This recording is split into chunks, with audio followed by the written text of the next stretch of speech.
ошондон бери капиталдык ремонт кылынбай келиптир. Курулуш боюнча айта кетсем, фундамент, пайдубал, дубалдан баарын тең кайра жаңыртып чыктык чатырына чейин. Ушул объектти 1 апрелде баштадык. Апрелде баштап 15 августта бүттүк.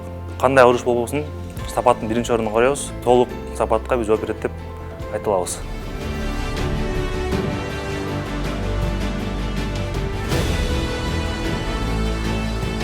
Около 10 лет наша школа была в аварийном состоянии. Когда 1 апреля начали реконструкцию нашей школы, мы даже не рассчитывали, что будет такая красота.